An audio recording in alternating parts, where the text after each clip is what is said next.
Nesër është një neshe si I takon një lezeti, si themi, të kampionatit shqiptar, dy ekipe me histori edhe nga renditja tabelare, besoj që do jetë një neshe shumë e luftume, po ashtu edhe ndjekun. Ne normalisht kena pas javën në dispozicion për mu përgatit për këtë neshe.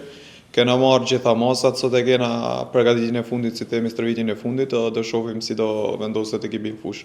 Por mund të them që kemi një besim të plot edhe kena punu për këtë neshe dhe shpresoj që dalim me pikë të plota.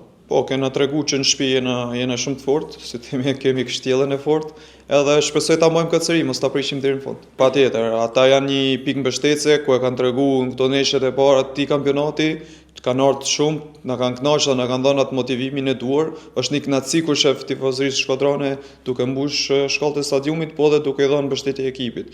I presim, shpresoj që të na vinë jo vetëm këtë neshe, por çdo neshe të ardhshme sepse janë motiv shtesë për ne. Po mund të them që është viti 4 në Shkodër ky, edhe nuk du të them është më i mirë apo më i keqi, sepse në çdo vit kemi pas lojtar shok mjaft mirë, kurse këtë vit mund të themi që është më i kompletuar sepse mund të kemi edhe zgjidhje më shumë. Në çdo neshe kena shënuar, siç themi, edhe të motivuar jemi, besim kemi edhe besoj që do arrijmë të shënojmë, shpresojmë që të shënojmë më shumë dhe dalim fitimtar.